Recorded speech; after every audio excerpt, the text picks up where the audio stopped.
Listo. Entonces, vamos a empezar acá. El libro de Hechos. Eh, ¿Por qué es importante estudiar el libro de Hechos? Creo que es muy importante, especialmente en nuestra época donde hay muchas opiniones respecto a lo que es la iglesia, muchas iglesias diferentes, muchas denominaciones, muchas divisiones en lo que es la iglesia. Eh,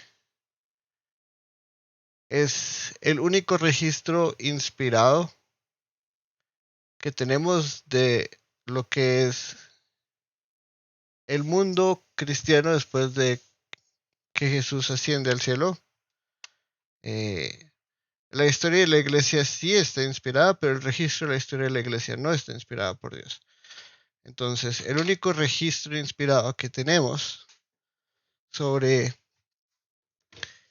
qué es la iglesia, dónde nace, cuál es su rol, cuál es su función, está en este libro. Es uno de los dos volúmenes escritos por Lucas respecto a lo que es la historia de Jesús, y eso es lo que vamos a empezar viendo. Eh, si en cualquier momento tienen alguna pregunta, no duden en hacerme saber. Pueden levantar la mano eh, y con mucho gusto vamos a ir resolviendo dudas. Entonces, eh, como estaba diciendo ahorita, este es uno de los dos volúmenes que escribió Lucas, y aunque usualmente y por mucho tiempo se han tratado como dos obras diferentes, creo que por ya unos buenos años se ha empezado a entender que ambos volúmenes están escritos para leerse uno al lado del otro. No podemos separar Lucas de Hechos ni Hechos de Lucas, eh, porque simplemente no fue la intención de Lucas al escribir los dos volúmenes separarlos, y si no fue la intención de él hacerlo, mucho menos nosotros. Por eso cuando les empecé a hablar del curso les dije que leyeran el final de Lucas, porque como todo volumen eh, va a empezar donde la otra historia terminó. Y si no entendemos la unión entre el Evangelio de Lucas y el libro que llamamos el libro de Hechos, no vamos a entender para nada la historia. Vamos a poder entender un montón de principios espirituales y principios bíblicos que están en el libro de Hechos, qué es un apóstol, qué no es un apóstol, qué conforma una iglesia, qué no conforma una iglesia, había liderazgo en la iglesia, no había liderazgo en la iglesia, dónde empezó, a, hasta dónde se expandió en la era que llamamos la era apostólica, donde todavía estaban los apóstoles en la tierra. Eso lo vamos a encontrar en el libro de Hechos, pero si no unimos las dos partes, no vamos a entender a profundidad lo que Lucas quería decirnos, ¿no? Entonces, mucha gente llama al libro de Hechos el... Voy a ponerlo así, un momento. El libro de Hechos del Espíritu Santo. Porque caemos de alguna forma muy prevalente al Espíritu Santo, ¿no? Muy mencionado por, por lo largo del libro, lo vemos hacer un montón de cosas a través de exactamente los apóstoles. Eh, entonces mucha gente dice que debería llamarse Hechos del Espíritu Santo en vez de Hechos de los Apóstoles, porque el que obra es el Espíritu Santo. Y aunque eso de cierta forma es verdad, como les digo, si empezamos a unir Lucas con Hechos, podríamos decir que estamos hablando acá de segunda de Lucas como segunda de Corintios, O si queremos verlo de otra forma, podemos decir el Evangelio de Jesús parte 2, ¿no? Y yo creo que esa es la intención del autor.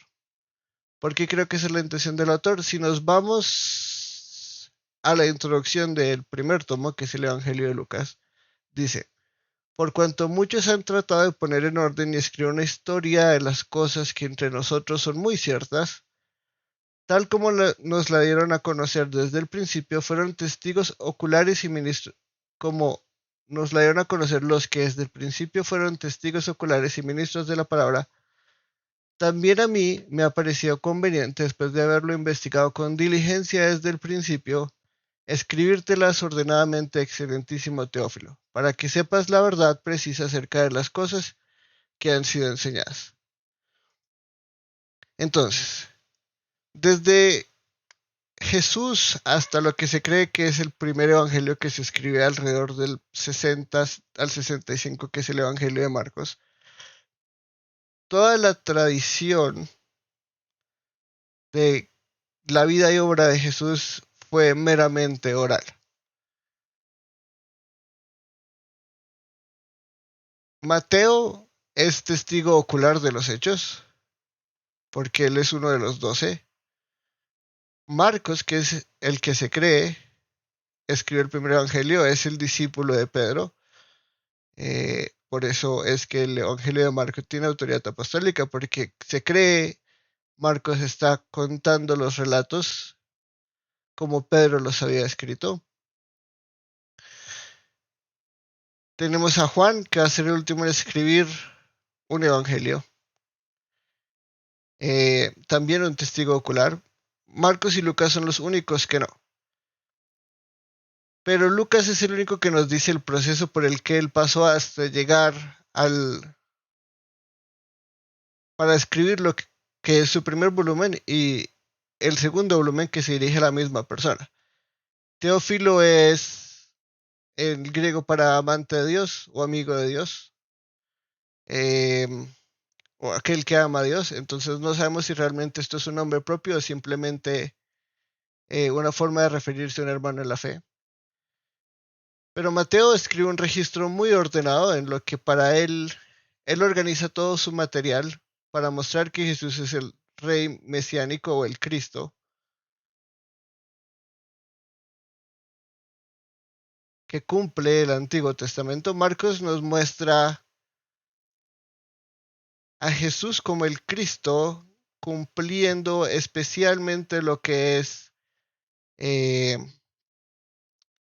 el Evangelio desde una perspectiva, podríamos decir, más desde Isaías. Juan nos narra una obra muy compleja que cumple básicamente el Pentateuco eh, en Jesús. Y Lucas también tiene un enfoque muy similar al de Marcos. Marcos quiere mostrar que Jesús es el Cristo como fue prometido por Isaías y Miqueas, que son los primeros pasajes que cita en su evangelio, pero no nos dice de dónde sacó sus fuentes, no nos dice cuál fue su proceso. Lucas sí nos dice: todo esto que creemos para nosotros es muy cierto. Para los cristianos, la vida y obra de Jesús, que había sido transmitida por la predicación del evangelio, era algo muy claro. Ya ha pasado bastante tiempo. Depende de cuándo feche uno Lucas, pues podemos decir más o menos tiempo. Pero ya han pasado más de 30 años, por lo menos. Probablemente entre 40 y 50 mientras escribe Lucas, desde que pasó lo que pasó en la cruz del Calvario. Y él se pone en la tarea de escribir, después de una investigación muy diligente, todo lo que pasó en lo que conocemos como el ministerio de Jesús, ¿no? Porque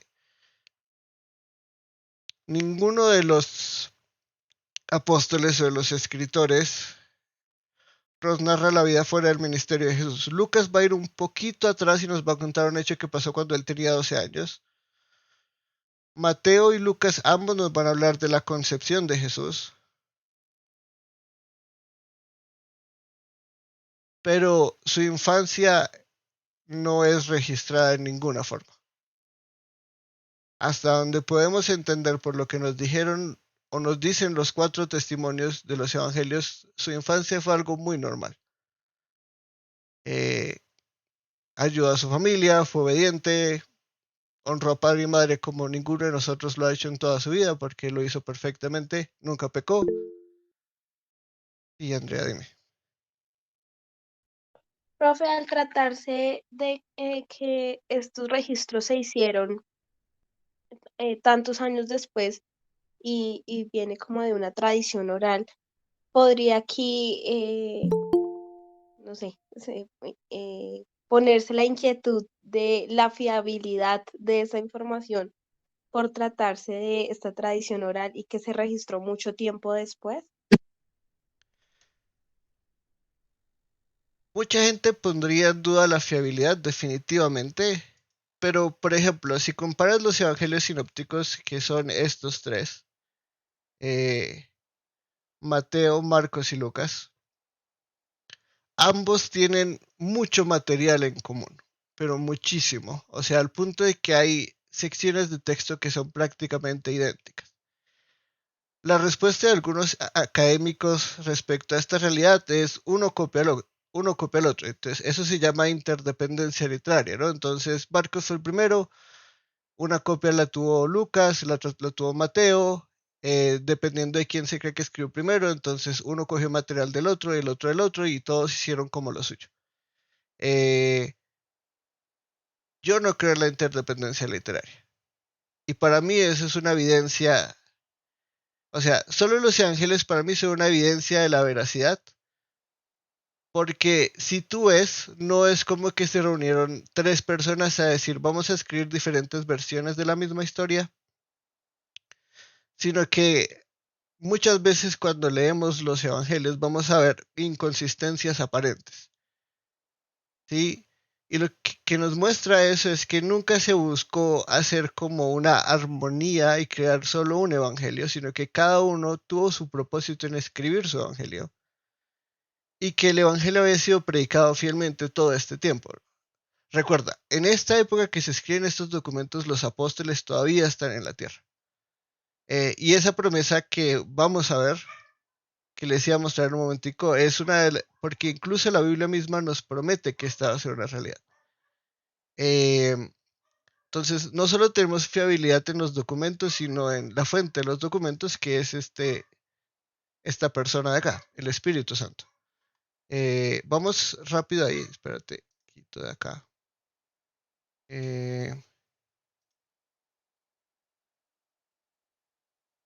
A Juan 14.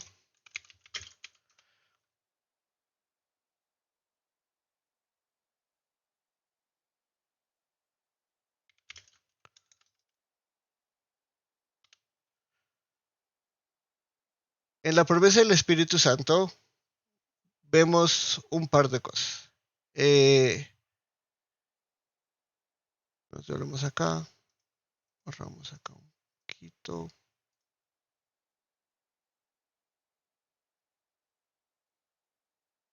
Solo brevemente, porque podríamos durar en este pasaje horas y horas para entender el rol del Espíritu Santo. Cuando Jesús habla de otro consolador, en el griego, si vamos acá al 16, van a ver que, bueno, no, tal vez no puedan leer, pero eh, les dará otro consolador. En el original, esto es, el otro viene de la palabra que nosotros conocemos como homo. En griego hay 2 formas de decir otro. Una es homo, que es del mismo otro igual, y la otra es hetero, que es otro diferente. Nosotros usamos esa palabra para, en el contexto más cercano que la conocemos es la homosexualidad y la heterosexualidad. Acá Jesús les está diciendo, yo les estoy dando otro consolador, otro homo, otro igual a mí. O sea, Él es el primer consolador. El Espíritu Santo es el otro consolador. Entonces, Él viene a cumplir el rol que Jesús tenía mientras caminaba en la tierra con su pueblo. Y una de las promesas de Él es, dice, versículo 26, pero el Consolador, el Espíritu Santo, a quien el Padre enviará en mi nombre, Él les enseñará todas las cosas y les recordará todo lo que les he dicho. Entonces, tenemos el testimonio, yo creo, de los evangelios mismos en cuanto a la veracidad de la información, porque incluso si hablamos de interdependencia literaria y decir como Marcos fue la fuente y estos dos le agregaron cosas, tú lees estos tres y tienen tanto en común que no puedes decir se lo inventaron. No fue como que Mateo dijo voy a inventarme más historias. Eh, todos los evangelios que vienen después de estos y que uno ve en History Channel y en Nat Geo, el Evangelio de Judas, el Evangelio de Pedro, todos están basados en estos cuatro.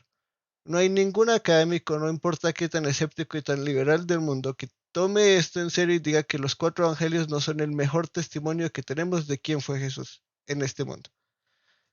Muchos de ellos van a hacer algo que se llama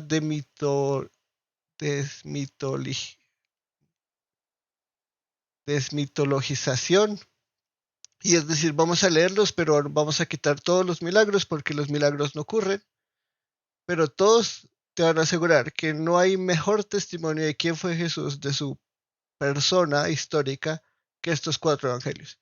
Incluso si admiten que están llenos de errores, porque obviamente si negamos los milagros, pues vamos a encontrar muchísimos errores. Si negamos la resurrección, vamos a encontrar muchísimos errores. Pero no hay mejores documentos y todos ellos se complementan el uno al otro. Todos ellos nos muestran que hubo diferentes testigos y los diferentes testigos buscaron mostrarnos algo. Es como si hubiera un accidente y lo vieran cuatro personas diferentes de cuatro ángulos diferentes. Tal vez alguien lo vio desde atrás para adelante y no vio si fue la moto la que chocó al carro o el carro que chocó a la moto. Entonces escribe y el de al lado escribe, no, yo vi esto y el de atrás escribe, no, yo vi esto y los tres juntos nos dicen realmente qué fue lo que sucedió. Eso sucede con los sinópticos porque nos cuentan la misma historia, ¿no? Las parábolas, Jesús predicando en Galilea, Jesús en Jerusalén. Juan nos va a contar algo muy diferente y curiosamente es en el Evangelio donde está esta promesa de les recordaré todo lo que he dicho porque hay discursos de Jesús larguísimos. El pan de vida, la vid verdadera, el camino, la verdad y la vida, eh, la boda de Canaán. Todas estas cosas que probablemente eh, si se cree en la interdependencia literaria, Juan escribió su evangelio para complementar los otros tres. Eh, si no, es evidente que Juan quería dejar un registro de lo que para él era importante y faltaba de lo que se conocía en la comunidad de Éfeso, porque si creemos que es Juan el apóstol, se escribió para la iglesia de Éfeso, donde se cree él fue anciano, pues el registro histórico nos dice eso. Entonces, sí vienen de tradición oral, pero hay que recordar que en esa época, incluso sin la promesa del Espíritu Santo, la gente buscaba transmitir las cosas mucho de forma oral. Eh, son los cristianos, se cree, los primeros en construir el concepto de lo que nosotros llamamos un libro. Eh, en esa época ellos lo llamaban el códice, pero ellos son los primeros que empiezan a poner estos escritos cristianos del Nuevo Testamento en un mismo folder y lo cargaban y se leía de izquierda a derecha. Ellos son los primeros en el concepto del libro como tal. Tal vez no son los primeros en el papel y la escritura, porque eso es muy antiguo, pero sí en el concepto del libro. Por eso la Biblia es como el libro de libros, porque es el primer libro. Esto es obra e influencia del cristianismo.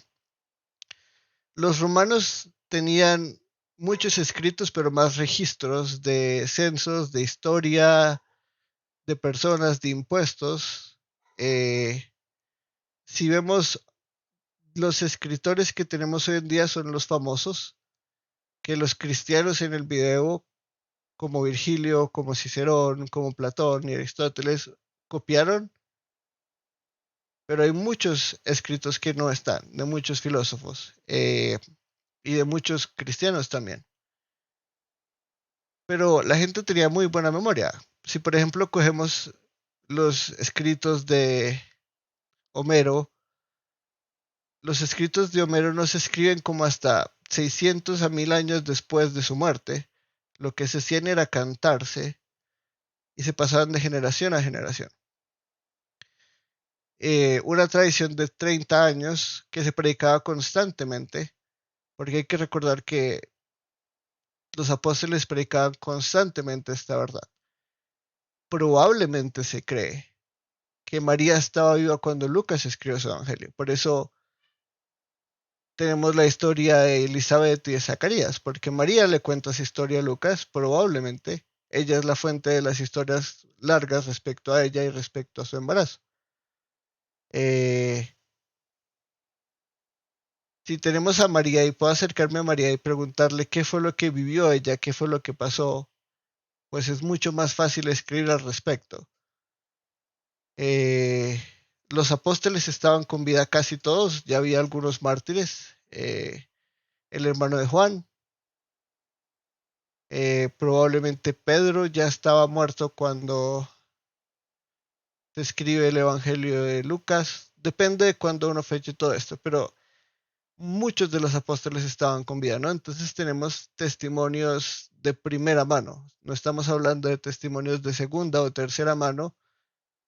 No es el teléfono roto, sino es básicamente estamos en la fuente, porque la fuente del Evangelio eh, para las primeras generaciones de cristianos es Jesús y después de eso son los apóstoles y los primeros discípulos. Si recordamos una de las epístolas de Pablo, él dice que de los 350 testigos de la resurrección, muchos todavía estaban con vida. Entonces tenemos muchísimos testigos que vieron a Jesús resucitar, que anduvieron con Jesús en la tierra y escucharon lo que él dijo. Es después de todo esto y después de que se escriben los evangelios que empiezan las sectas cristianas herejes a escribir más evangelios. Pero los únicos evangelios escritos en el primer siglo fueron estos cuatro. Del segundo para adelante esos se escribieron habidos y por haber, el evangelio de Tomás, el evangelio de Judas, eh, todos estos evangelios de segunda generación que obviamente están basados en estos cuatro evangelios porque eran el testimonio que había en la época. O sea, no había mejor testimonio. No sé si eso responde a tu pregunta. Sí, profe. Claro que sí queda mucho más claro el contexto de la tradición oral en este caso. Muchas gracias. De nada.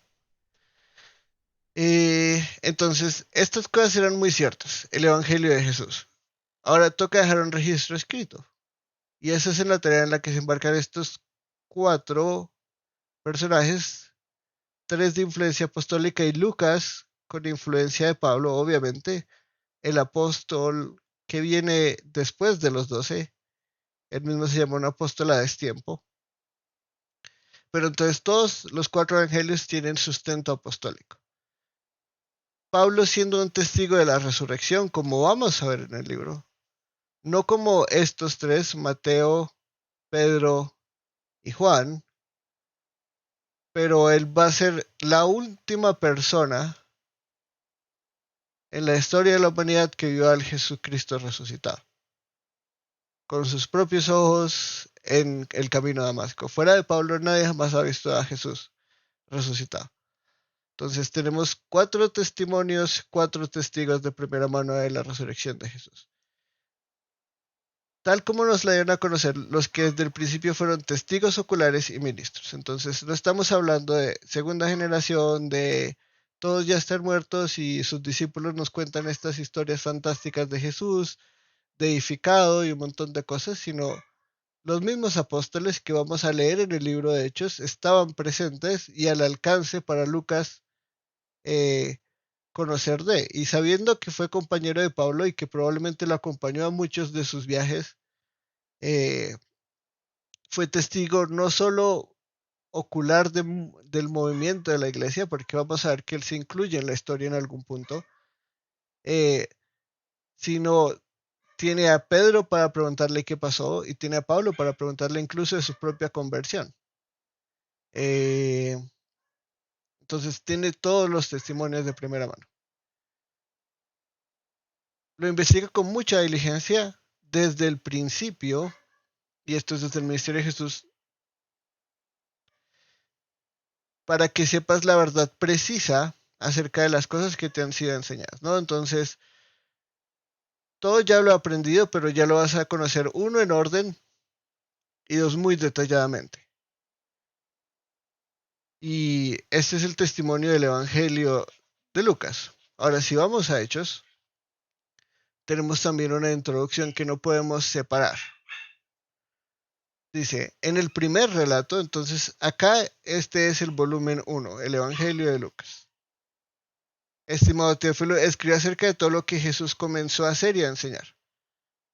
Y acá es importante, comenzó, hasta el día en que fue recibido arriba en el cielo, después de que por el Espíritu Santo, y acá ya empieza el Espíritu Santo, él había dado instrucciones a los apóstoles que había escogido. Y por eso este libro se llama Hechos de los Apóstoles. A estos también, después de su padecimiento, se presentó vivo con muchas pruebas convincentes, apareciéndoles durante 40 días y hablándoles de lo relacionado con el reino de Dios. Y reuniéndoles les mandó que no salieran de Jerusalén, sino que esperaran la promesa del Padre, la cual les dijo, oyeron de mí, porque Juan bautizó con agua, pero ustedes serán bautizados con el Espíritu Santo dentro de pocos días. Y esto va a pasar ya en el capítulo siguiente, ¿no? Pero entonces, si en el primer relato hablamos de Jesús, y esto es una historia que es el volumen 2 de una saga entera, usualmente, porque obviamente si hay libros que en dos volúmenes diferentes de la misma historia matan a los protagonistas, pero usualmente en toda saga los protagonistas sobreviven hasta el final y son victoriosos. Ahora, Jesús venció en la cruz. Y esto lo podemos ver porque en su victoria venció la muerte y el pecado, ¿no? Este es lo que vemos en el Evangelio de Lucas, ¿no? Según Lucas, vemos Jesús como el cumplimiento del Evangelio en su vida y obra. El Evangelio termina con la resurrección. Y la resurrección es el testimonio principal de que lo que Jesús dijo e hizo es verdad. Porque muchos mesías hubo en la época de Jesús, muchísimos. Él no fue el único que se autoproclamaba Mesías y no va a ser el último que se autoproclamó Mesías. La última revolución de los judíos en el año 130 tuvo un Mesías y el último Mesías para los judíos. Después de eso, ellos empiezan a crear lo que se llama el judaísmo rabínico y alejarse mucho de la tradición que fue parte de ellos por cientos y miles de años, eh, para dedicarse a lo que es la tradición oral y lo que ellos llaman la Torah oral. Pero bueno, entonces la resurrección es el testimonio que lo que Jesús hizo en este primer evangelio es verdad, ¿no? Y Lucas lo dice en mucho detalle. Esto sí sucedió. Este es solo un registro de lo que sucedió. Esto no es, me estoy inventando la historia, sino estoy haciendo una investigación histórica de lo que sucedió. Ahora, Jesús resucitó, y como vimos en el capítulo 14 de Juan, es muy bueno que Jesús se haya ido. Si leemos acá en Juan 16, un segundito, él dice, pero yo les digo la verdad, les conviene que yo me vaya, porque si no me voy, el Consolador no vendrá a ustedes, pero si me voy, se lo enviaré. Y cuando Él venga, comenzará el mundo de pecado, de justicia y de juicio.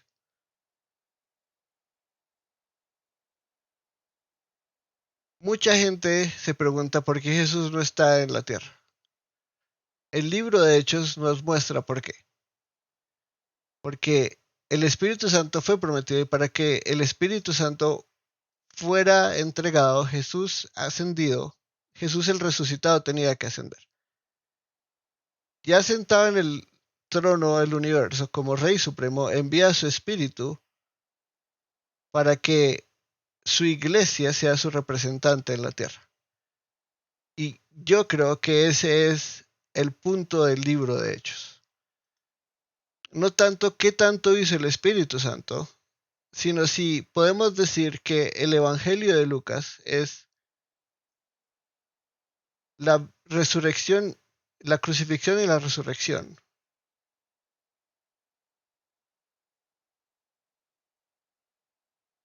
o el Evangelio de Jesús resucitado y crucificado.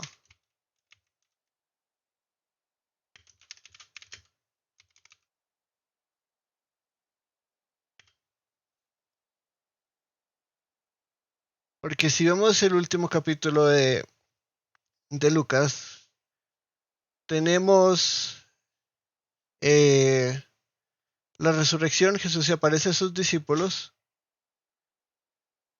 luego versículo 44. Después Jesús les dijo, esto es lo que yo les decía cuando todavía estaba con ustedes, que era necesario que se cumpliera todo lo que sobre mí está escrito en la ley de Moisés, en los profetas y en los salmos.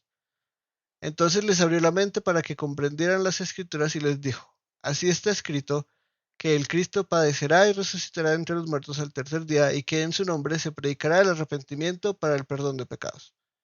A todas las naciones comenzando desde Jerusalén. Ustedes son testigos de estas cosas. Y esto va a ser importante porque esto está conectado. Por tanto, yo enviaré sobre ustedes las promesas de mi Padre, pero ustedes permanezcan en la ciudad hasta que sean investidos con poder de lo alto. Entonces Jesús los condujo fuera de la ciudad hasta cerca de Betania y alzando sus manos los bendijo. Y aconteció que mientras los bendecía se separó de ellos y fue llevado arriba al cielo. Ellos después de orar a Jesús regresaron a Jerusalén con gran gozo y estaban siempre en el templo alabando a Dios. La respuesta ¿por qué regresaron a Jerusalén? La respuesta de por qué estaban alabando a Dios. La encontramos en el volumen número 2. Acá nos va a explicar qué pasó en todo ese tiempo. Lo primero que nos dice es que Jesús estuvo resucitado con ellos por 40 días. Y eso va a ser importantísimo en un momento. Sobre todo para que entendamos qué pasa en Hechos 2. Pero por 40 días estuvo haciendo algo. ¿Y qué estuvo haciendo? Les estuvo enseñando las escrituras, básicamente. Les abrió los ojos para que entendieran cómo él había entendido todo este tiempo del Antiguo Testamento. Y lo veremos, dime. Profe, cuando veo que en los textos que nos enviaste para leer, no sé, el texto puntual, en el que uno de los discípulos le pregunta a Jesús que cuándo va a restaurar la gloria de Israel, Ujú, eh, y veo que Jesús les está explicando constantemente que Él es, todo esto ha pasado para que lo que está escrito en los salmos, en la ley de Moisés se cumpla. Pero ellos son muy enfáticos en el tema de restaurar la gloria de Israel, de derrocar a Roma, porque esta idea está tan arraigada en los apóstoles. Digamos que cuando yo leo el Antiguo Testamento, yo no veo como que haya una profecía o algo que hable específicamente de derrocar al Imperio Romano, es como si ellos todo el tiempo estuviesen esperando un guerrero que viniera a acabar con Roma, que viniera a levantar un ejército, ujú. y aún después de que Jesús ha resucitado, vuelven y le preguntan, ¿cuándo vas a restaurar la gloria de Israel? Entonces, no sé si hasta este momento es que dice que les abre las escrituras y como que les abre el entendimiento y ellos pueden entender porque a pesar de que han pasado ya varios años con el maestro, siguen como perseverando en la idea de restaurar la gloria de Israel, ¿no? Bueno, muchas gracias por la pregunta. ¿Qué versión estás leyendo tú? Este es el versículo. restaurarás en este tiempo el reino de Israel. No sé si en tu versión decía gloria. Yo estoy leyendo PDT, la palabra de Dios para todo. Y ahí dice gloria. Te digo ya cómo dice acá Es en Hechos 1:6. permíteme un segundo. Mm,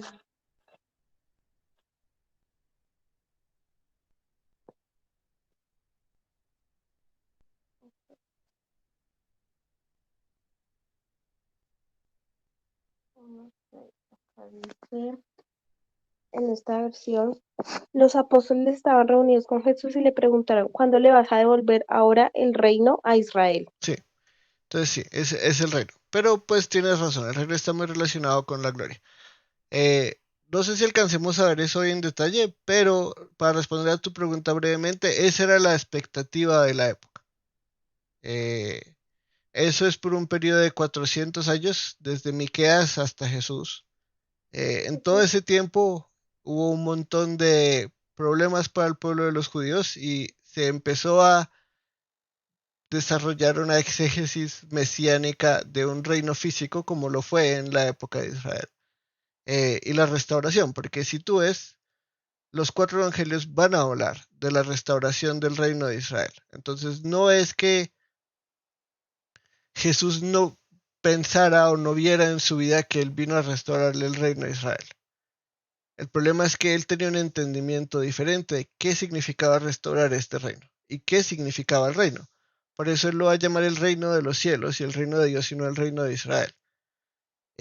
Pero es exactamente lo mismo que promete el Antiguo Testamento, este reino, eh, que es lo que vimos un poco en el curso, aunque solo llegamos a Éxodo, pero esta historia de este reino llega hasta el Apocalipsis, o sea, este reino es el centro de la historia de la Biblia.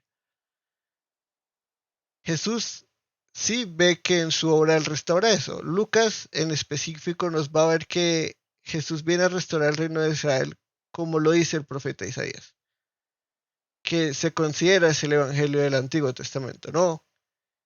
Cuando uno lee lo que es Isaías del 40 al 66, ve una imagen muy, entre comillas, para nosotros cristiana de la esperanza judía. Pero eso es lo que ellos esperaban, o sea, por eso Jesús fue algo tan impresionantemente difícil de entender para ellos al principio, porque ellos esperaban un reino físico y un rey violento que se promete en el Antiguo Testamento. Y no es que los cristianos no creamos que Jesús no va a poner a todos sus enemigos destrados a sus pies. La cosa es que, como vamos a ver, y como los apóstoles nos van a enseñar a lo largo del libro de Hechos, es que lo que nosotros en el Antiguo Testamento sin entenderlo a los ojos de Jesús, lo vemos como un solo evento histórico. Nosotros lo vamos a ver en dos partes, ¿no? Lo que llamamos la primera venida, que es esta en la que Él asciende, y la segunda venida donde viene a juzgar. En el Antiguo Testamento esas líneas no aparecen. Si tú lees Isaías, no es claro decir, oh, esto era una parte y la otra parte venía después. Entonces, es Jesús el que viene a enseñar todo esto. Entonces, yo diría que el problema al principio no fue que la gente no le creyó o no le entendió, porque no era obvio. ¿Sí? No, no es que nosotros a este lado, 2000 años después de una reforma y un montón de literatura cristiana, vemos cosas de una forma muy clara. Pero si tuviéramos solo el Antiguo Testamento, sin ninguna revelación del Nuevo Testamento, entenderíamos muchas cosas o se entienden muchas cosas de forma similar a como la entendían los judíos. El problema es que Jesús vino y les explicó y aún así quisieron matarlo. Ahí es donde está la rebeldía y el corazón de los fariseos y de los líderes religiosos. No en que no entendían, porque honestamente nadie nunca hubiera entendido si Jesús no explica. El problema es que después de explicarlo y autenticarlo con sus obras, lo que ellos terminaron haciendo fue diciéndole todo lo hace por Belcebú, ¿no? En vez de ver la gloria de Dios, recurrieron a lo único que podían hacer. Hay poder, hay autoridad, entonces o es de Dios o es del diablo, entonces nosotros somos de Dios, él tiene que ser del diablo. Y no lo dijeron solo una vez. Porque si leemos el pasaje en los 3 evangelios sinópticos, vamos a ver que era algo que hacían constantemente. Si leemos el evangelio de Juan, vamos a ver constantemente que la gente decía, ¿no eres tú samaritano y tienes un demonio? O sea, es algo que la gente que estaba en contra de Jesús había hecho su lema. Él era del diablo, tenía un demonio y era samaritano. Esa era la forma de ellos atacar a Jesús, porque no podían atacarlo con la Biblia, porque él sabía la Biblia mejor que ellos, la explicaba con autoridad. No podían atacarlo con sus señales, porque ¿quién puede atacar a alguien que resucita a alguien de los muertos? O sea, la respuesta de los judíos a todo eso es, resucitó a Lázaro, tenemos que matar a Lázaro. Antes no fueron de casa en casa haciendo paralíticos a los que Jesús había curado y haciendo ciegos a los que Jesús le había dado la visión, porque eso estaba en su corazón. Si ellos hubieran podido revertir todo lo que Jesús hacía para hacer lo que más lo hubieran hecho. El problema es que era imposible, porque todo lo que hacía era a testimonio de cientos de miles de personas.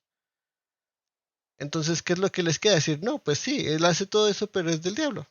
Y es samaritano aparte de todo. Y es bastardo. Porque como buenos investigadores, el chisme ya había corrido de que María estuvo embarazada antes de que José eh, se casara con ella. Como en todo pueblito chiquito, eso fue lo que sucedió. Se corrió el chisme.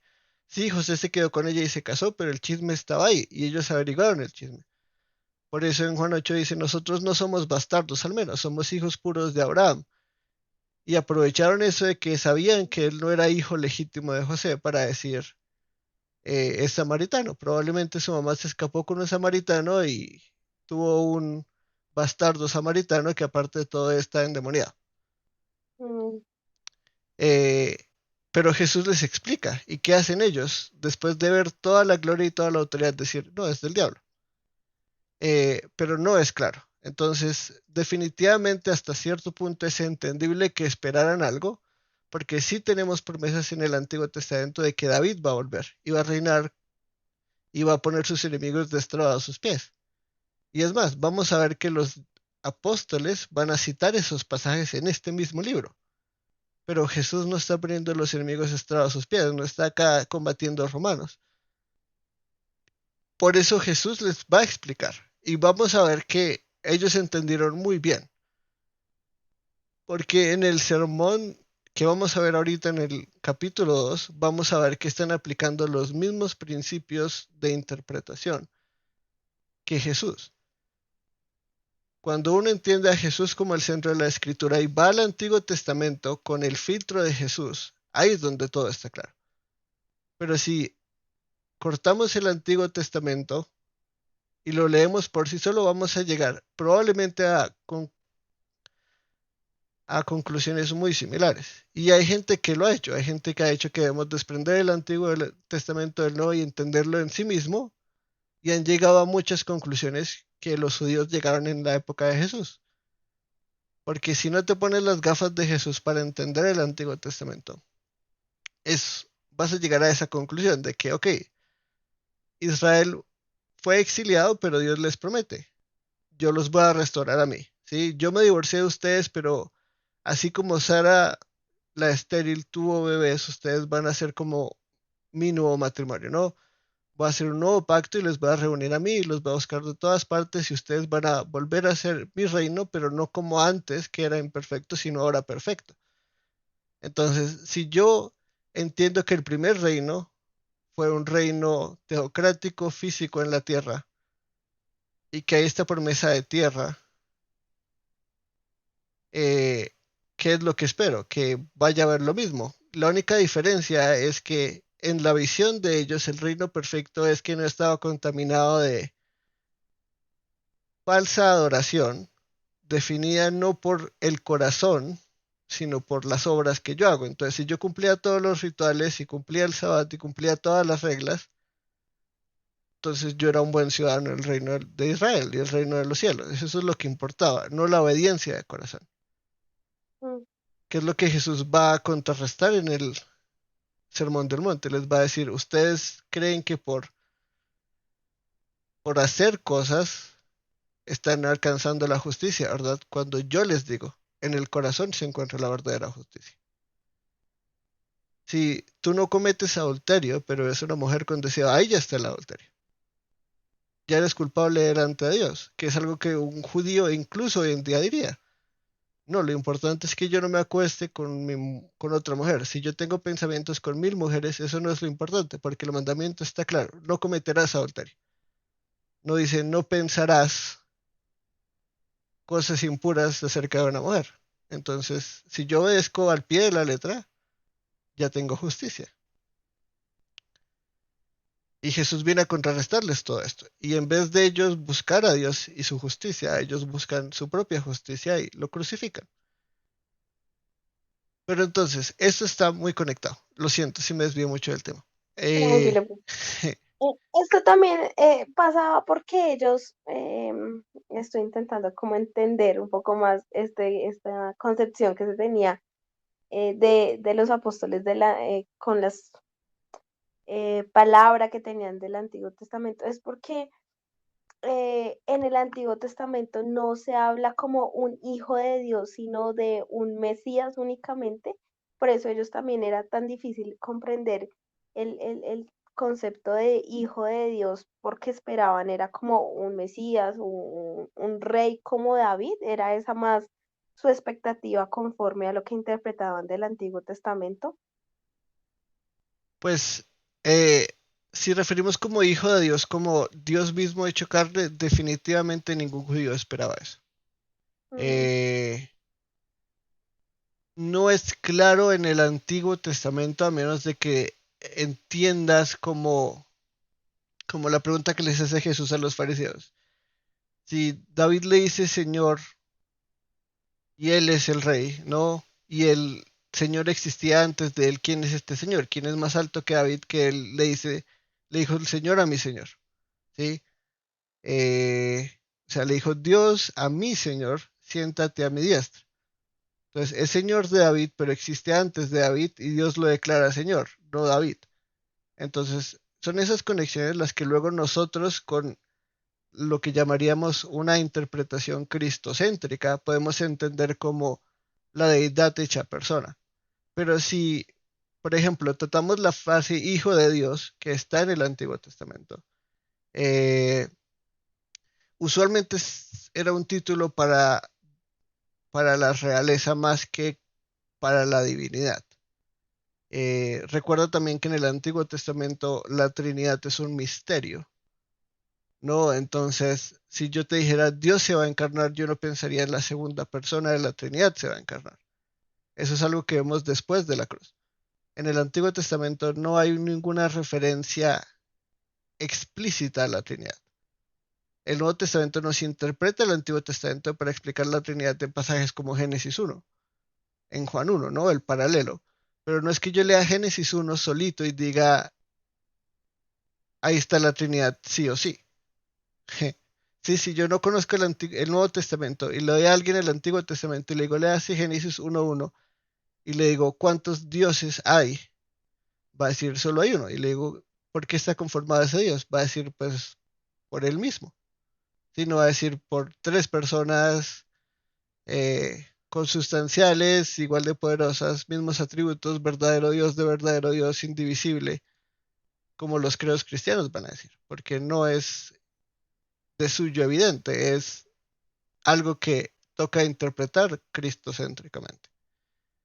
Eh, entonces, pensar que Dios, Yahweh, el Dios pactal, que es el creador de todo en absoluto, se va a hacer un hombre, no es solo algo loco, sino es imposible y blasfemo en la mente de un judío, porque Dios no se hace hombre. ¿Cuántos pasajes no leemos en el Antiguo Testamento? ¿Acaso soy yo como hombres? Yo no miento como hombres, yo no me arrepiento como ujú. hombres, yo El soy... que ve a Dios morirá si exacto. ve a Dios de alguna manera. Y luego viene este hombre porque no solo dice ser el Mesías, sino dice ser Dios mismo y no tiene nada de especial. O sea, si yo lo veo, es como un ser humano normal, huele a un ser humano normal, suda como un ser humano normal, toma como un ser humano normal, va al baño como un ser humano normal. Lo único que tiene es lo que dice y lo que hace. Y los apóstoles no lo entendieron en su vida, es verdad. Si tú ves a Pedro, él hace la gran confesión de tú eres el Cristo y que lo primero que le dice después, no, no, no, tú no vas a sufrir, ¿qué te pasa? Esto no es. O sea, él no entendía, Jesús tenía claro, yo vine acá a morir, ellos no lo tenían claro. ¿Y qué pasa? Cuando a él lo arrestan, todos salen corriendo. Ujú. Pedro lo A niega. pesar de que llevaba mucho tiempo preparándolos para eso, ¿no? Me parece eso. Casi todo ese tiempo, desde el principio, les venía diciendo, mi reino no es este, no vengo a hacer esto. Y aún así, durante todo el proceso, cuando pasa esto, ellos siguen sin entenderlo. Exactamente. Y eso es lo que nos muestra Lucas, ¿no? Porque tenemos el gran relato de el camino de Maús que todos amamos, ¿no? Ujú, Pero esto mismo pasa acá, porque literalmente nos dice, eh, no les dice vayan y hagan discípulos de todas las naciones, pero les dice, eh, entonces les abrió la mente para que comprendieran las escrituras, y esto lo hizo no con simplemente chasquear los dedos, sino les dijo, así está escrito, que el Cristo padecerá y resucitará entre los muertos al tercer día, y que en su nombre se predicará arrepentimiento de perdón para los pecados a todas las naciones. Y esto lo vamos a ver en el libro de Hechos, porque dice comenzando desde Jerusalén. Y va a tener estas palabras, ustedes son testigos de estas cosas. O sea, tenemos los testigos como ya vemos de primera generación, pero ¿qué es lo que los va a llamar en el libro de Hechos? Tienen que ser testigos. Y vamos a ver, ¿cómo así? ¿Qué es ser un testigo? Porque ustedes son testigos de lo que pasó, ahora ustedes van a ser testigos del volumen 2. En el primer volumen, Jesús es el protagonista de una forma clara. Él está ahí, él habla, él predica, él hace milagros, cuenta parábolas, sufre un juicio injusto, es eh, juzgado aún cuando se sabe que su juicio es injusto. Pilato sabe que su juicio es injusto. Pilato sabe que esto es un hombre inocente, pero no tiene opción. Lo crucifican y contra la esperanza de ninguno de sus discípulos y de ninguna otra persona, porque todos esperaban la resurrección como un evento futuro en el día final. Tenemos una persona que resucita, no como Lázaro, no como la hija de Jairo, no como el hijo de la vida de Sarepta en el Antiguo Testamento. La resurrección de Jesús es un hecho histórico único, porque lo que comienza con su resurrección es la nueva creación. Un nuevo cuerpo, una nueva humanidad, lo viejo ha pasado, y aquí todo es hecho nuevo. Eso sucede con la resurrección de Jesús.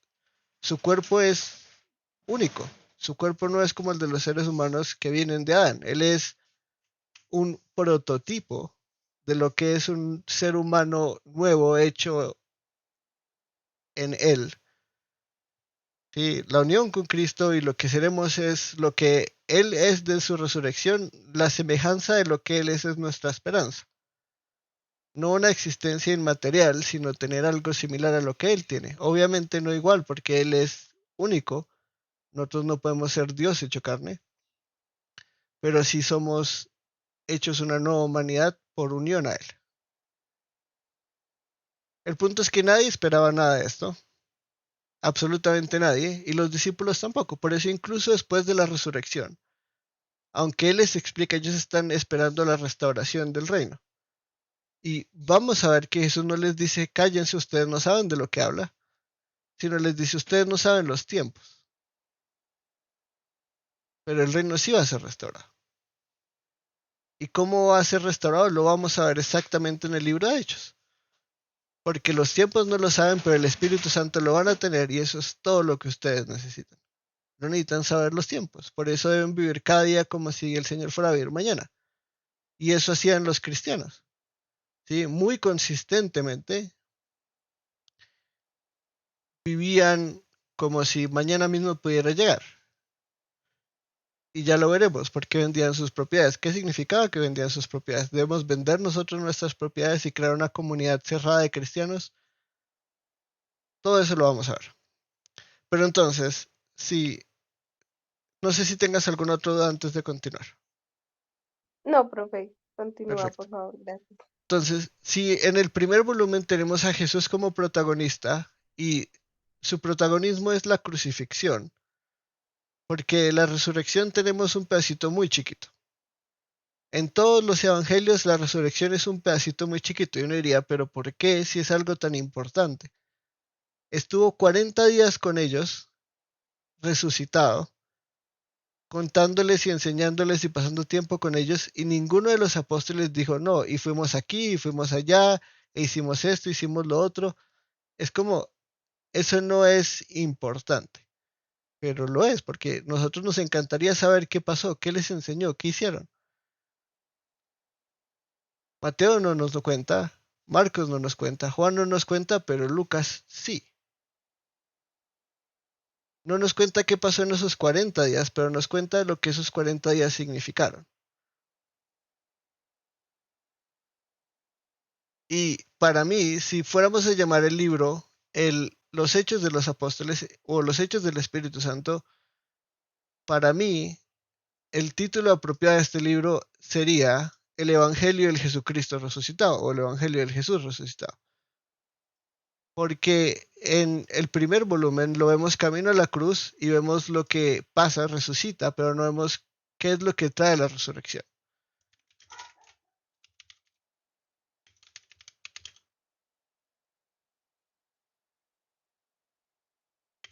¿Qué hace Jesús en su resurrección? ¿Qué es todo este poder que él dio? ¿Qué es toda esta autoridad que recibió? ¿Cómo vemos eso factiblemente en el mundo cuando después de ese hecho tan impresionante se desaparece de la historia? Se va. Se despide de sus discípulos, se va al cielo y hasta ahí sabemos de Jesús, entre comillas.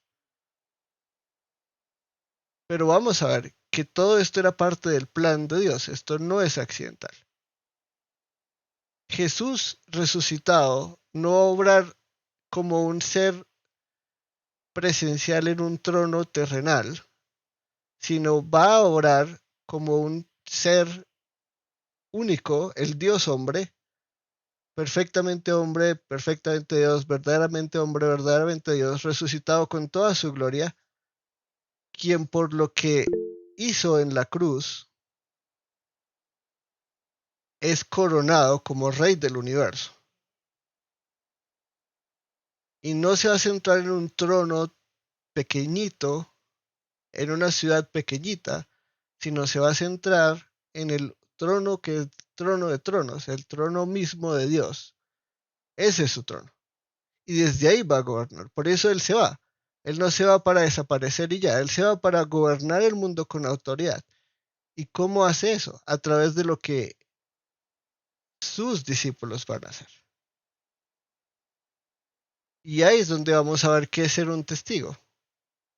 Eh, pero sí hay una pregunta antes de eso. Muy buenas noches. Buenas Qué pena, noches. no. No te Estoy preocupes. con mi esposita que me invitó y no tenemos nombre, entonces mi nombre es Miller Ok. y mi esposa es Samantha. Hola, mucho gusto. Me, Mucho gusto. Tengo una pregunta. Cuando nombrabas lo de los 40 días que el Señor Jesús estuvo con sus discípulos enseñándoles, no sé si eso tenga un hilo conductor o conector con los 40 años que el pueblo estuvo en el desierto o es algo totalmente aparte. Es algo totalmente aparte. Eh, pero sí tiene una relevancia y la vamos a ver. No hoy, porque eso lo vamos a ver hasta Hechos 2. Pero si recuerdas en qué día murió Jesús, No, no, señor. el día de la Pascua. ¿Sabes qué pasa 40 días del día de la Pascua en el Éxodo? Después del día de la Pascua en el Éxodo, No, no lo tengo presente, qué pena. se da la ley en el monte Sinaí. Y Ah, sí. Lucas va a hacer una relación increíble que la gente no entiende porque no vamos a relacionarlo a menos que sepamos de lo que estamos hablando. Pero haciéndoles un poquito de spoiler ahí, la llegada del Espíritu Santo es paralela al monte Sinaí, fuegos y estruendos y la gloria de Dios. Todo eso pasa en el monte Sinaí. La respuesta del pueblo es que es hacer un becerro de oro. Pero la respuesta del pueblo debe ser el nuevo pacto a ser completamente diferente, porque no se van a desviar, sino van a tener el sello absoluto de que son el pueblo de Dios y van a cumplir lo que Israel nunca pudo cumplir y es ser el pueblo de Dios obediente hasta el fin. Ellos fueron desobedientes cualquier instancia que pudieron, fueron rebeldes cualquier instancia que pudieron. En este libro vamos a ser un pueblo que está dispuesto a dar su vida por su Dios y por su Señor. Entonces, sí lo vamos a ver muchísimo en más detalle porque es increíble. Muchas veces la gente se concentra en el fuego y ponen fuego encima de los apóstoles y se pierde completamente el significado de los 40 días. ¿Por qué esperaron? ¿Por qué Jesús esperó 40 días?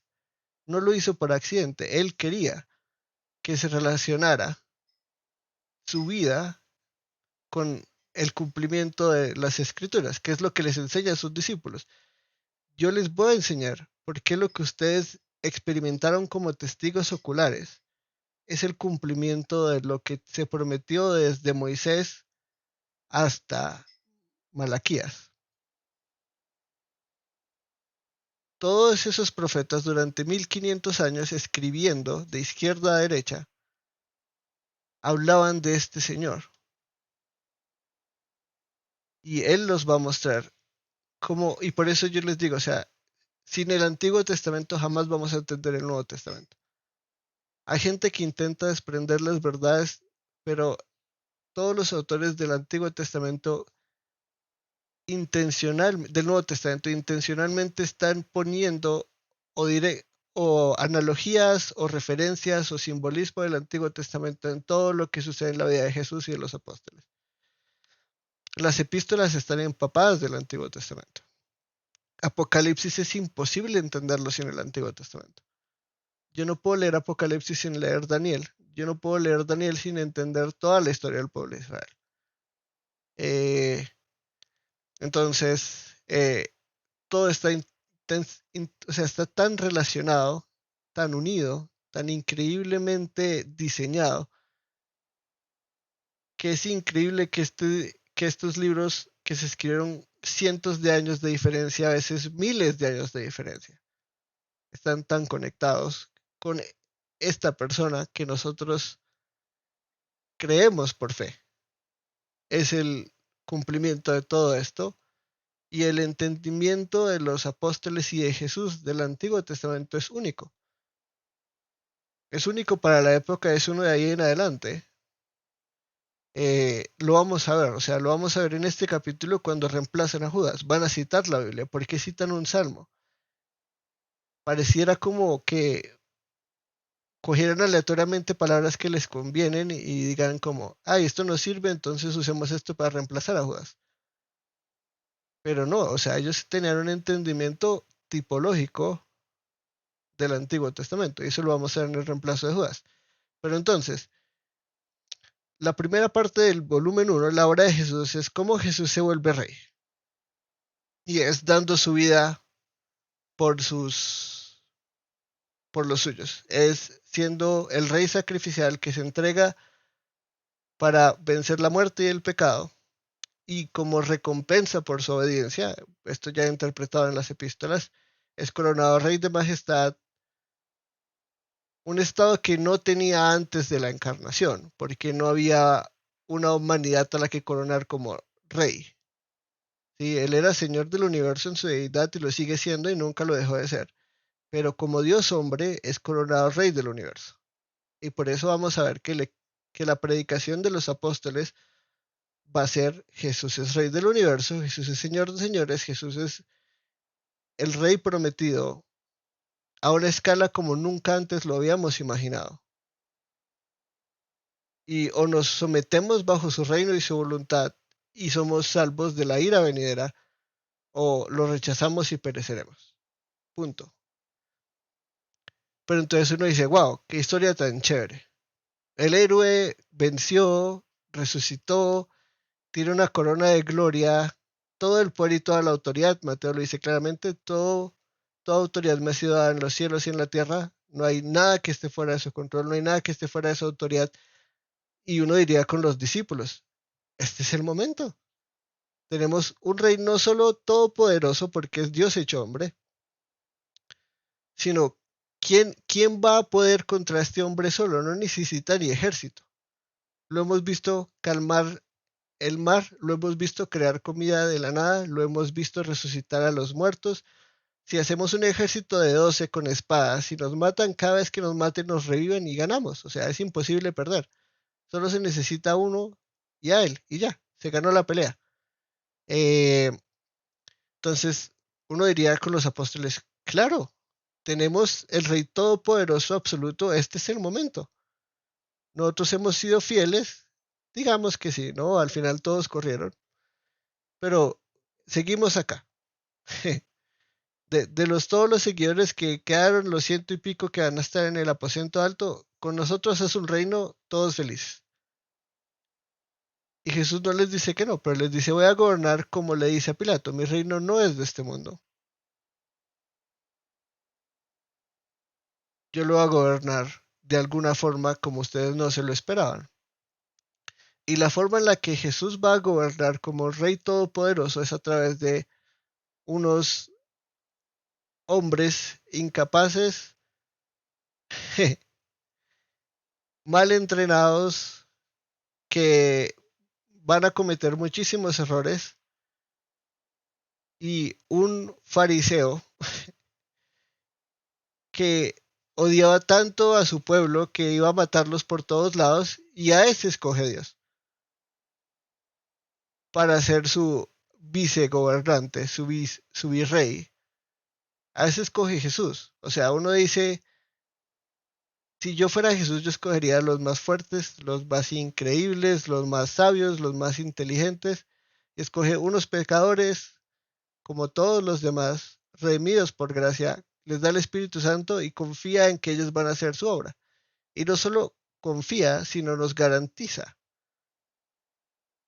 Porque no les va a decir, y tal vez van a ser testigos. Y si se esfuerzan, van a ser testigos. Y si hacen las cosas bien, van a ser testigos. Él les dice, yo les voy a dar el Espíritu Santo y ustedes van a ser testigos. Eso es una promesa. Donde quiera que ustedes vayan, ahí voy a estar yo. En Juan 16 les promete, si ustedes ni siquiera tienen que preocuparse qué van a decir. En Marcos 13 les promete, ustedes van a estar frente a los magistrados, frente a los grandes poderes del mundo, y ustedes van a ser mis testigos. Y eso lo vemos realidad acá. Entonces no separemos los hechos de los apóstoles de Jesús, porque lo que vamos a ver en el libro de Hechos es a Jesús obrando. Y este es el plan de Dios, a través de esta iglesia de la que nosotros somos parte, y cuyo rol no ha desaparecido porque los apóstoles desaparecieron. Es más, vamos a ver que incluso a veces los apóstoles van a llegar a lugares donde ya hubo una obra y no fue obra de ellos, fue obra de cristianos como ustedes y como yo. Vamos a ver que ese es el plan de Dios y que así es el plan de Dios por 2000 años. Y después del libro de Hechos empezamos a ver la historia de la iglesia. Como les dije, este es el único registro inspirado. Es decir, cada una de estas palabritas que está en este libro es inspirada por Dios. Pero la historia de la iglesia es inspirada por Dios. No el registro de ella después de los apóstoles, pero sí todo lo que ha sucedido a lo largo de todos estos años es la obra de Dios en el mundo. Y por eso los animo, después de estudiar este libro, a que compren un libro de historia de la iglesia y aprendan un montón, porque esa es nuestra historia. ¿Sí? Nuestra historia comienza acá, pero nuestra historia no termina acá. Después de esto vamos a tener hombres como Clemente de Roma, como Policarpo, como Ireneo, como Justino Mártir, como Agustín, y no son católicos empedernidos que perdieron el camino después de que se murieron los apóstoles. Son hermanos que lucharon y dieron su vida por nosotros, porque confiaban en que Dios iba a obrar a través de su sacrificio para que su reino se expandiera. Y es por su obra que nosotros estamos acá. El Espíritu Santo ha obrado a través de toda la historia de la iglesia. No ha habido un solo periodo en la historia de la iglesia donde el Espíritu no esté obrando para que el reino de Dios se expanda sobre la tierra. Incluso en un mundo medieval donde diríamos casi es completamente católico, vamos a ver personas que no se conformaban a lo que nosotros conocemos como catolicismo. Vamos a ver personas que entregaron su vida por ser condenados como herejes para la iglesia católica. Vamos a ver personas que van a dar su vida traduciendo la Biblia a los idiomas del pueblo. Entonces, acá empieza la historia de la iglesia, pero acá no se limita. Entonces, sí, muy chévere. Aprendamos todo el libro de Hechos, pero no nos quedemos ahí. Porque muchas veces vemos el cristianismo como el libro de Hechos, nada importante y nosotros. Y aunque por más de que leamos muy buenos libros de historia de la iglesia, lo que dice ahí no es inspirado por Dios, sí vamos a ver un patrón que se repite en el libro de Hechos. Y es que el reino de Dios triunfa. O sea, esto no es derrota, esto es victoria tras victoria tras victoria. Que no es victoria como nosotros creamos que sea la victoria, pero es victoria en sacrificios, es victoria en mártires, donde hay sangre, hay esparcimiento del reino de los cielos, donde hay siervos fieles, hay persecución, hay encarcelación, hay todo tipo de cosas. Pero así es como Dios expande su reino, completamente anti-esperanza humana, completamente anti-esperanza judía. Es lo que el apóstol va a llamar después Pablo una piedra de tropiezo para los judíos y locura para los gentiles, porque para los judíos esto no tiene sentido. Este Mesías y esta resurrección en medio de la historia, y para los gentiles no tiene sentido decir que un hombre que murió a la muerte más vergonzosa es el rey del universo y que no podemos verlo porque se fue a los cielos y que resucitó, algo que nadie en el mundo del primer siglo creía como un hecho aparte de los judíos y ni siquiera lo veían como una realidad inmediata, sino como una realidad completamente futura. O sea, ni siquiera es como en unos 1000 años alguien va a resucitar, sino hasta el fin de los tiempos, que Dios juzgue a todos, ahí van a resucitar los muertos. Entonces, esta resurrección en medio de la historia es algo que ni los judíos esperaban, ni que ningún gentil creía. Ni los filósofos griegos creían en la resurrección, ni los romanos creían en la resurrección, ni los asirios creían en la resurrección, ni los babilonios, ni los egipcios, ninguna civilización creía en la resurrección. Y estos pescadores y publicanos y judíos, porque todos judíos, van al fin de la tierra a decirles algo que es imposible en sus mentes, una categoría que no tiene ni una remota posibilidad de ser verdad. Es la única verdad del universo y ustedes o se someten a esa verdad y a ese rey o perecen y conquistan el mundo con el evangelio. O sea, ¿cómo es posible que 12 judíos hayan conquistado el mundo con un mensaje de imposibilidad? O sea, a los judíos uno dice, bueno, medio los convence, porque creen en el mismo Antiguo Testamento, creen en la misma Biblia, tienen las mismas palabras, algunos de ellos creen en la resurrección, otros no, como los saduceos. Los qumramitas, los esenios, algunos no creen en la resurrección, otros sí, pero incluso ni en el judaísmo la resurrección era un hecho creído por todos. Era una esperanza remota para un grupo pequeño de judíos y con ese mensaje remoto e imposible fueron a todo el mundo y convencieron a las grandes mentes griegas, a las grandes mentes romanas, a las grandes mentes egipcias que eso era verdad. ¿Cómo lo hicieron si no es porque Dios estaba con ellos? ¿Cómo es que lo hicieron si no es que Jesús estaba orando a través de ellos? ¿Cómo es que convencieron al mundo de algo imposible? Hasta el punto que nosotros, 2000 años después, hemos creído. La religión persa murió. La religión babilonia murió. La religión griega murió, la religión romana murió. Inventamos los libros, inventamos la tecnología, los cristianos inventamos la prensa de impresión. Y todo esto ha sido un esfuerzo constante del cristianismo por esparcir el evangelio hasta los confines de la tierra. Misión que empieza en este libro. Entonces, veamos el libro de Hechos no como la obra del Espíritu Santo solamente, sino como el Espíritu Santo como sello y marca de que Jesús resucitó, que sus promesas son verdad, que Él cumple toda la Escritura y que va a obrar a través de sus apóstoles por medio del Espíritu Santo para que sean testigos de Él. Ellos no son testigos del Espíritu Santo.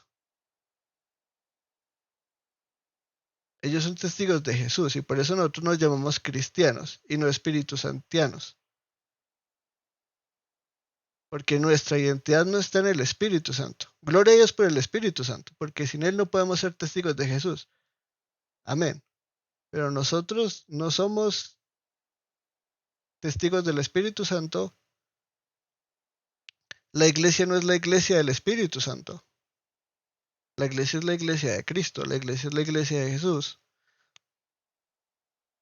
Nuestra unión y nuestra identidad no está en el Espíritu Santo, sino en Cristo. Entonces, si leemos el Nuevo Testamento van a encontrar 1.000.000 de veces la palabra en Cristo para identificar a los santos, pero nunca van a encontrar en el Espíritu Santo. No van a decir, Jesús no predicó, el Espíritu Santo es la vid verdadera, habiten en el Espíritu Santo. Y no los vamos a separar porque definitivamente vamos a ver en Juan 14, por ejemplo, que donde está el Espíritu, ahí está el Hijo y ahí está el Padre y que ellos son inseparables porque son una Trinidad. Pero aún así, el Evangelio de Jesús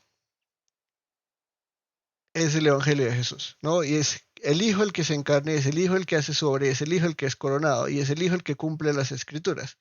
El Espíritu Santo es el que ha inspirado todas las Escrituras y Él es el que da testimonio de que todo eso se cumple en Jesús, pero Jesús es la encarnación de todas esas promesas y el cumplimiento de todas esas promesas.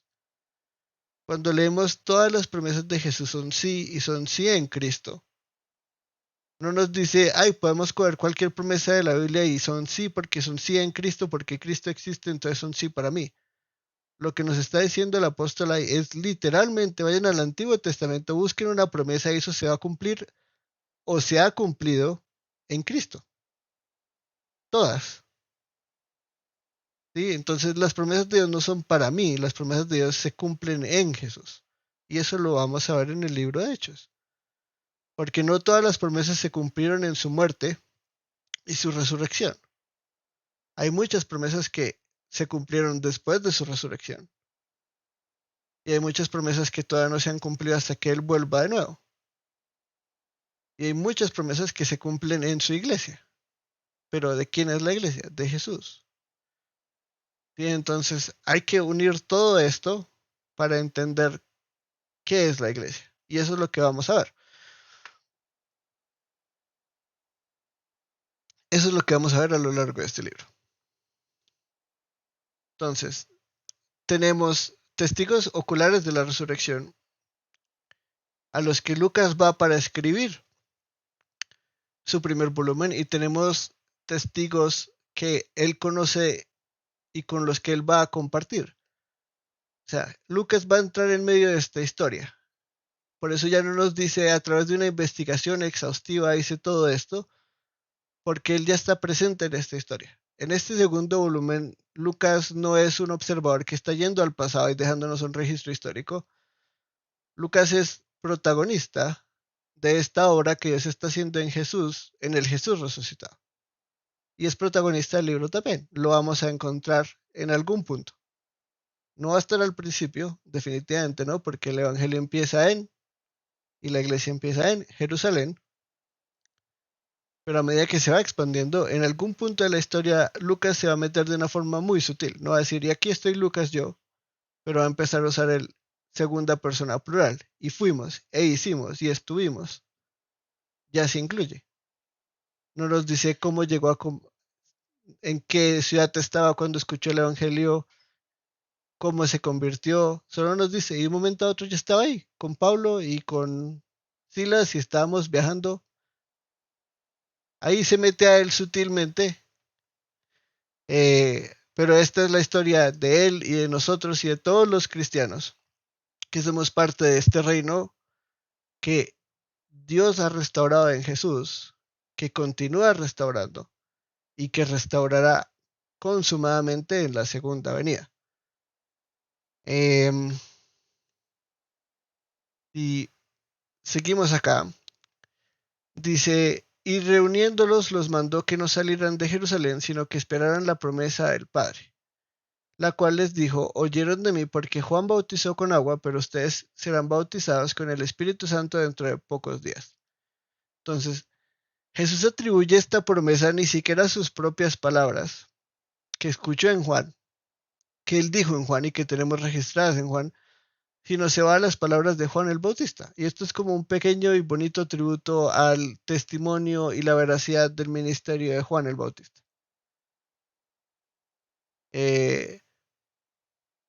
Que nosotros de alguna forma dejamos mucho de lado, pero que fue muy importante en su época. Él fue el que preparó el camino del Mesías. Y Lucas es el que más nos cuenta de la historia de Juan. Nos cuenta la concepción no completamente milagrosa de que el Espíritu Santo habitó el vientre de Elizabeth, pero sí que estas dos personas que nacen, tanto Juan el Bautista como Jesús, tienen un llamado único y una función única en la historia del plan redentor de Dios. Juan el Bautista no es concebido por el Espíritu Santo, pero desde su vientre está lleno del Espíritu Santo. Algo que nunca antes hemos visto en la historia de la humanidad y nunca antes vimos. Vemos elección de Dios de profetas y de nosotros mismos desde antes de la fundación del mundo. Pero nunca vimos que un bebé fue lleno del Espíritu Santo. ¿Qué hace un bebé lleno del Espíritu Santo? Desde el vientre de una mamá. Tan lleno del Espíritu Santo que cuando María va a visitar a Elizabeth, el bebé salta. Porque está y entiende que está en la presencia del Mesías. Un bebé. Nosotros diríamos que eso es científicamente imposible, pero es real y pasó. Y muchas veces nosotros con toda esta ciencia que hemos obtenido después de la ilustración, nos perdemos de cosas. No, si nosotros sabemos qué hacen los bebés, en qué mes tiene qué facultad, en qué mes tiene la otra facultad, y a veces nos perdemos de la realidad que muchas veces no entendemos ni siquiera lo que creemos entender. Pero bueno, la promesa del Espíritu Santo que cita Jesús está en Lucas 3. Esto es Lucas 3, versículos 16. Pero leamos desde el 15. No, leamos desde el...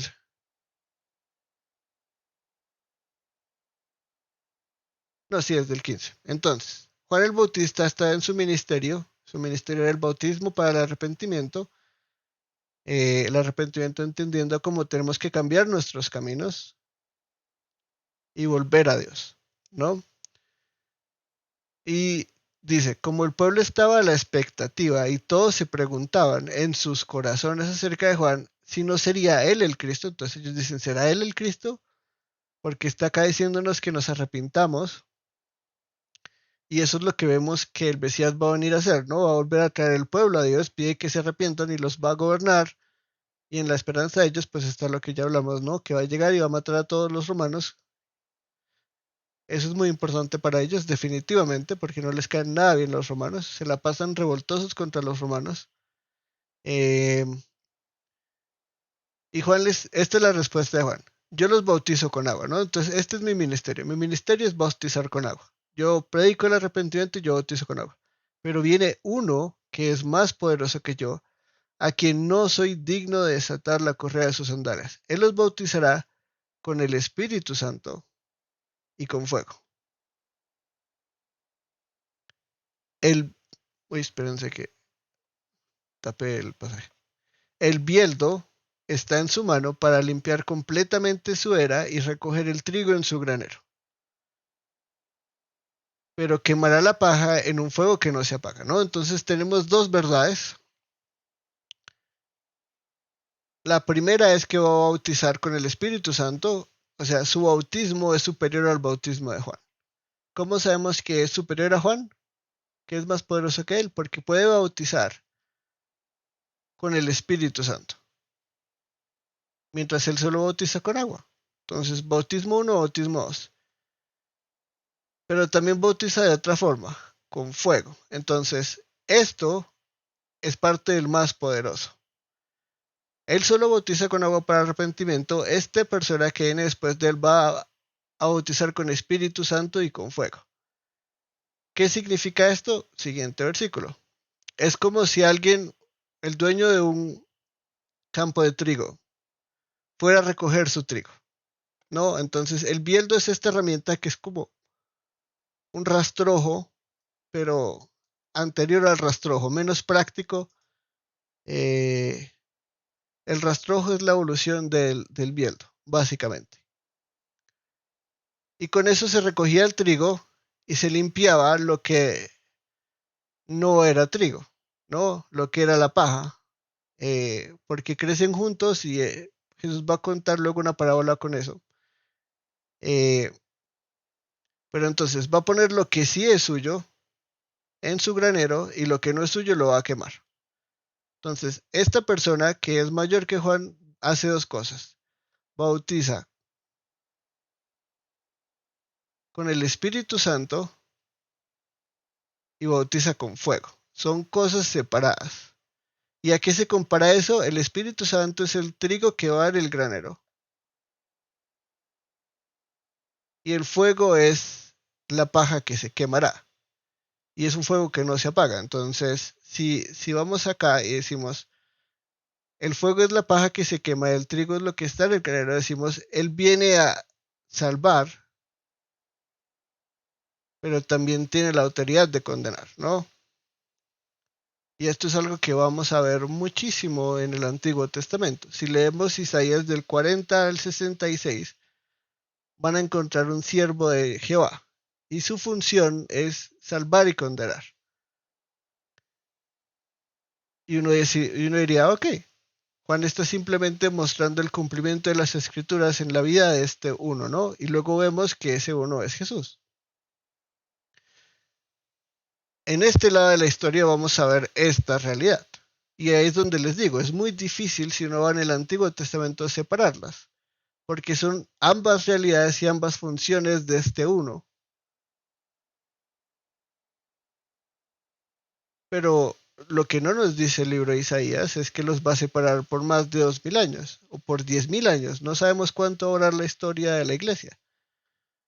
Nosotros decimos 2000 años porque vamos en el año 2000, pero si Dios tiene un plan de 10.000 años, esto va a ser una pequeña parte del plan de Dios.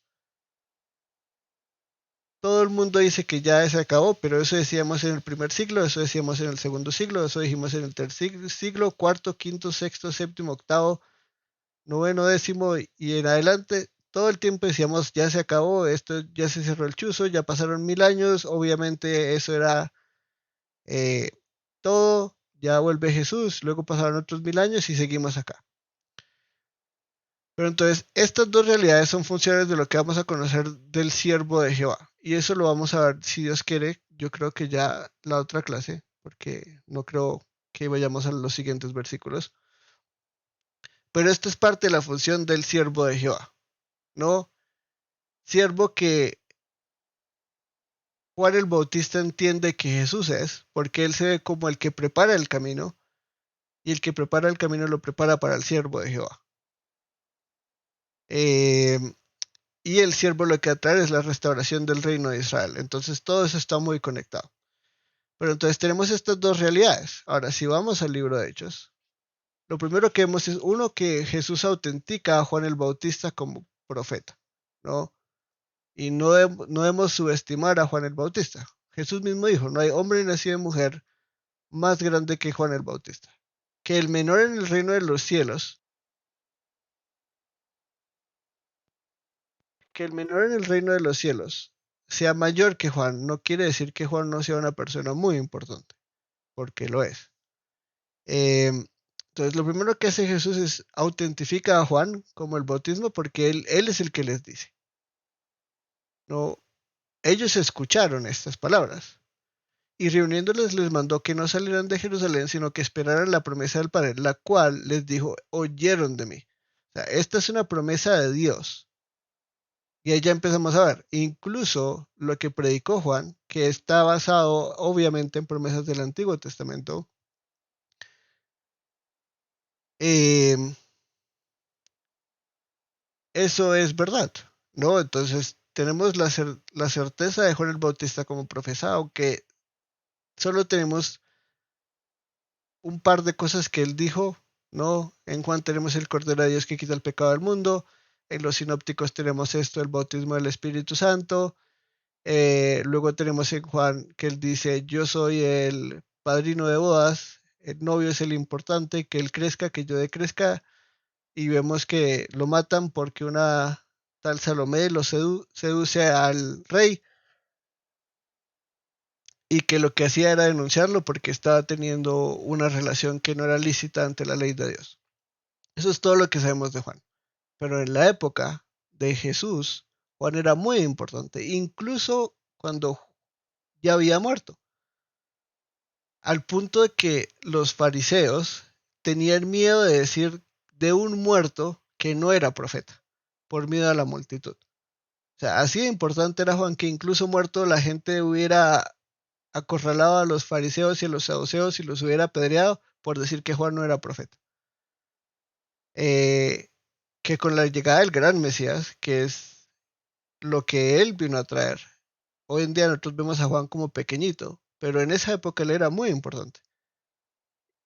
Incluso antes del bautismo de Jesús, mucho más importante que Jesús para la gente judía. Por eso llegó un punto en el que ellos empezaron a preguntar, ¿será este el Cristo? Y ahí es donde él empieza y dice, no, yo no, definitivamente no, pero viene alguien. Y mientras tanto Jesús está viviendo una vida normal. Es cuando lo bautiza y empieza su ministerio, que empieza la locura. Pero mientras tanto, Jesús de Nazaret era un hijo de un carpintero como cualquier otro hijo de un carpintero. Eh, bueno, a excepción de que era Dios hecho hombre, pero pues solo él sabía eso, y su mamá, y su papá, y unos pastores, y unos magos del oriente. Pero fuera de ellos, eh, puntualmente que sabían que él era el Mesías, nadie más. Y dice, esta es la promesa que ustedes oyeron de mí. Y sabemos que algunos de los apóstoles los oyeron porque si vamos al Evangelio de Juan, vamos a ver que unos de los apóstoles fueron primero discípulos de Juan que discípulos de Jesús. Lo que no sería locura que cuando Jesús les dice síganme, lo siguieran porque Juan lo señala y les dice este es el Cordero de Dios que quita el pecado del mundo. Porque vamos a seguir a Juan si este es el Cordero de Dios. Pues sigamos al Cordero de Dios. Simple y sencillo. Eh, pero ustedes serán bautizados con el Espíritu Santo y esta es una realidad que va a suceder dentro de pocos días. O sea, Juan dijo, esta persona que viene después de mí va a hacer esto. No dijo cuándo. Jesús en sus últimos días les explica que él tiene que irse, que se va a cumplir todo lo que fue prometido por los profetas en las escrituras, que va a resucitar, pero incluso después de su resurrección va a irse y que es mejor que se vaya para enviar a este tal Espíritu Santo. Espíritu que vemos en el Antiguo Testamento, pero nunca alguien fue bautizado en el Espíritu Santo en el Antiguo Testamento. Es más, vamos a ver a Moisés diciendo, ojalá todos tuvieran el Espíritu Santo como yo tengo el Espíritu Santo. Que es una promesa en el Antiguo Testamento para este Israel restaurado, ¿no? Ezequiel 36, Jeremías 31, en el nuevo pacto va a ser todo muy diferente porque no van a tener corazones de roca, sino corazones de carne, porque van a ser lavados por el agua y por el Espíritu. Y esta obra del Espíritu Santo que se promete en el Antiguo Testamento es lo que hoy en día llamamos el nacer de nuevo. O teológicamente el término sería regeneración. Somos hechos nuevos por la obra del Espíritu Santo. Pero entonces, acá no nos está mencionando esta parte del fuego y la paja y la condenación. No, pero sí nos está hablando de esta promesa de el Espíritu Santo y de salvación es la que vamos a ver en esta era de la iglesia. ¿Sí? Por eso Jesús dice, yo no vine a condenar al mundo, sino a salvarlo. Y Juan mismo nos dice, no, el mundo ya está condenado, o sea, ya estamos condenados, lo que vino es a traer salvación. Pero la condenación final, donde se va a poner la paja en el fuego que nunca se apaga, eso viene en el fin de los tiempos, ¿no? Y esto ya es lo que estamos esperando. Para acabar la historia, esta es la historia de la humanidad. La historia de la humanidad es como la promesa del Espíritu Santo es lo que empodera a los apóstoles y a todos los discípulos de Jesús a ser testigos de Él hasta el fin de la tierra.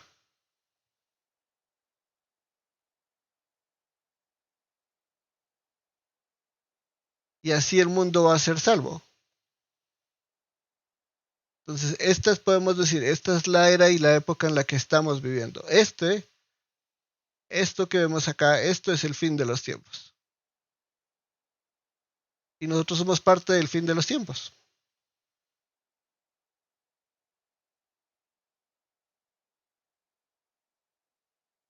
Desde este suceso de la llegada del Espíritu Santo hasta el fin del mundo, esto que está acá es nuestra historia. La historia de la Iglesia de Cristo, que son los representantes de Jesús en la tierra. Y por eso se llama la era de la Iglesia en teología.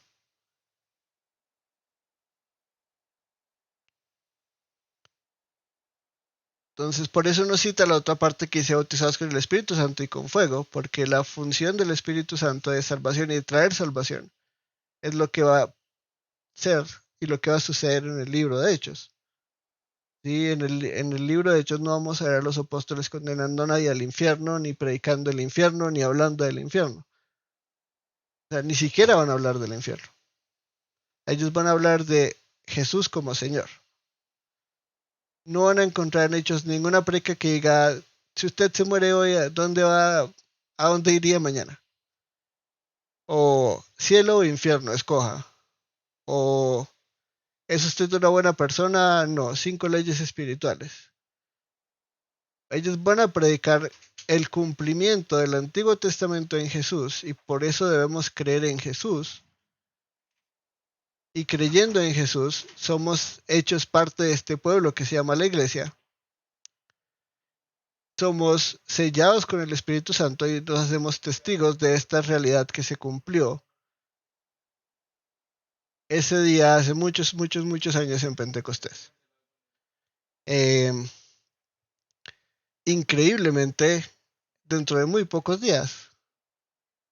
Por eso vemos que ellos se volvieron a Jerusalén, porque en el último capítulo del primer volumen, Lucas nos dice, obviamente se quedaron en Jerusalén.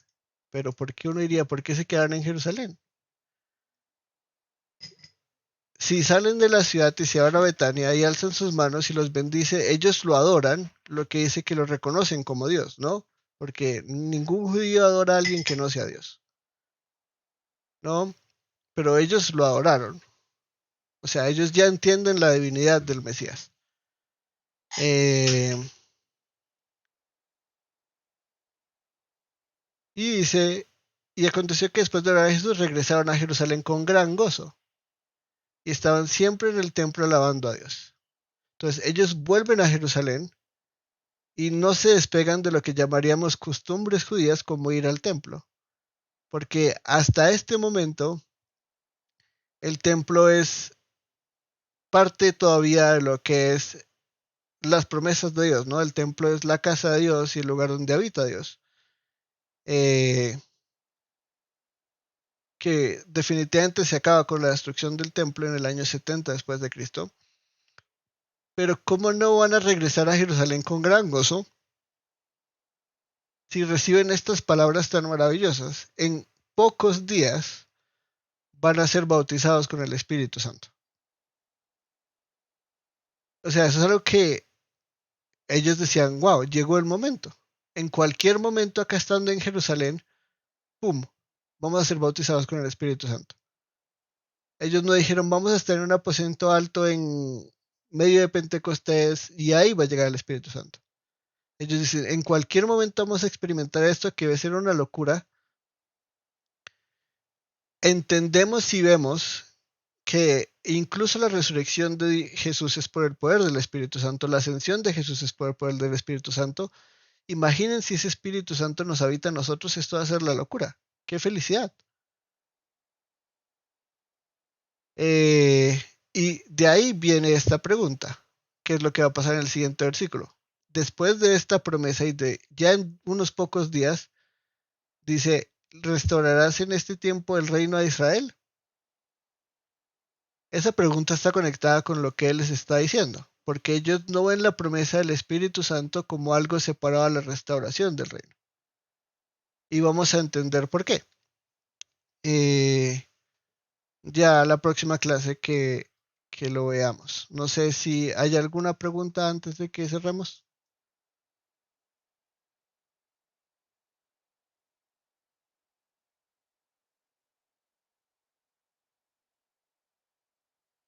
¿Algún comentario? ¿Duda?